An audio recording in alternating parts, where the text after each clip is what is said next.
Hey everyone, Enoch here from Chase the Sunrise, Portugal. Welcome to another episode.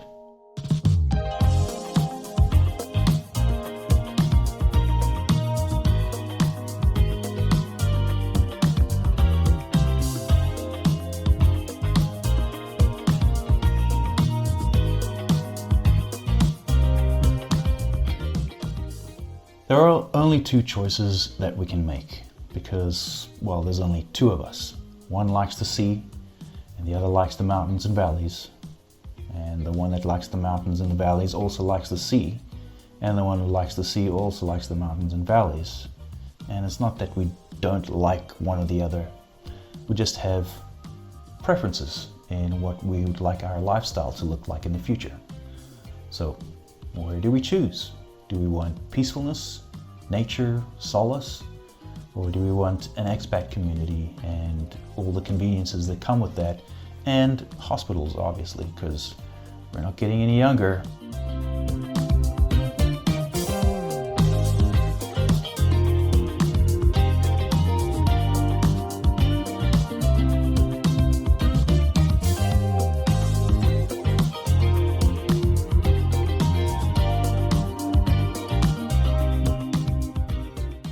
So how do we pick? What are the factors that we look for? What are the things that we want in our lives? What do our lives look like in 10 years' time? We don't know. What do we want to be doing? Or more importantly, what don't we want to be doing?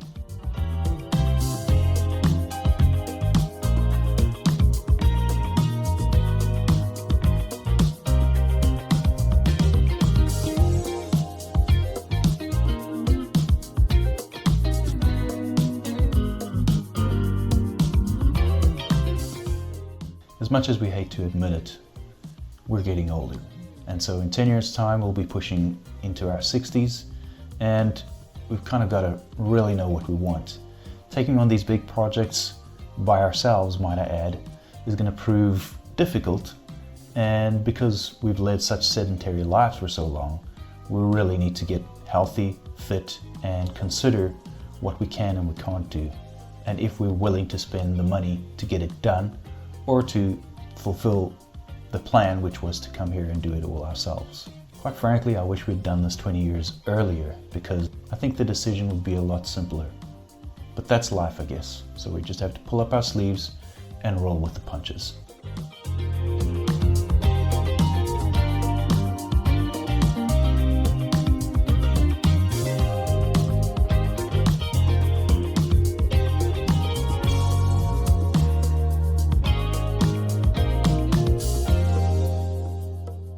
The original plan was to move to Portugal, buy a plot of land, build a house, grow our own food, and be semi-self-sufficient. That is still possible whether we're at the beach or whether we're in the countryside. We can still have that. The thing is, what kind of a lifestyle do we want to live? Do we want to live a lifestyle that we're always in the beach, communicating with expat friends, or do we want to live a life that's a little bit more solitary in the countryside, with bigger land where you have more creativity to do what you want? And because we're in a unique position that we've never been in before, we've got to take everything into account and make our choices count. Because if we screw it up,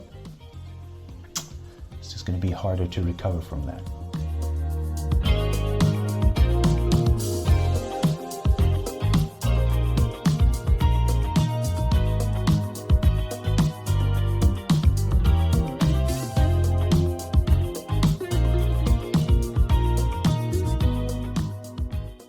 Portugal, it's a small country at the foot of Europe, but getting around can be quite easy because of how small Portugal is. If you live on the Silver Coast, which is where we live in Nazaré at the moment, it's quite easy to get around. If you want to go to Tomar, it's an hour drive from here. If you want to go to Spain, it's 3 to 4 hours drive, so not very long. If you want to go north, it's about 2 hours, 2.5 hours, 3 hours. And the same if you're going down south. So everything is relatively close. When we lived in Canada, the closest beach to us was 14 hours away. And in all the 20 years that we were there, we only ever went twice. So just because we have the beach here doesn't mean we have to live right on the beach. but because it's so convenient, you can rarely live anywhere else.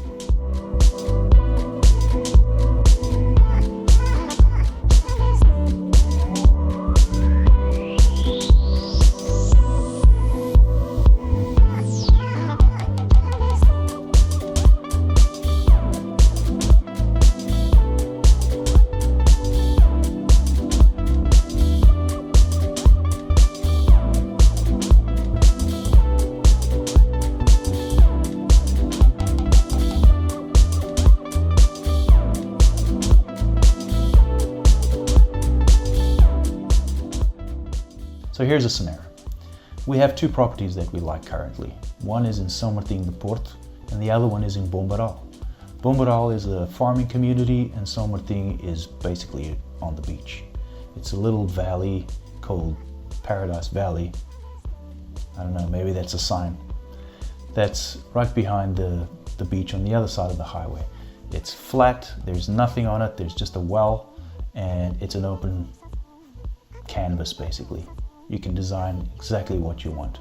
However, because the urban plot is so small, it's up against the neighbor's wall, that's all you have to build a house. And then everything else has to be considered. So because it's small, 1,300 square meters, you have to really think about what you want to do and be strategic in how you design the property.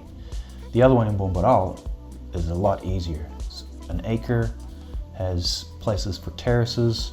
It's got a house that's been there for over 40 years that needs renovation, but because the urban plot is so big, you can build your own house on it, and then later on at your own pace, you can renovate the house and use it as an income property later down the line. So where do you choose? What kind of lifestyle do you want to live? And that's what it comes down to. What lifestyle do we want to have in 10 years' time? How settled do we want to be? Do we want a big house that we have to look after at our age with bad backs and all that? Or do we want a simpler life where everything is smaller and cleaner and easy to get around?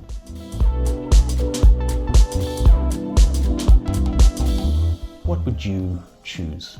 Let us know in the comments. We'd be curious to find out what your thoughts are on this whole process. Thanks for watching, thanks for listening. Be kind to one another, and we'll see you in the next episode. Bye for now.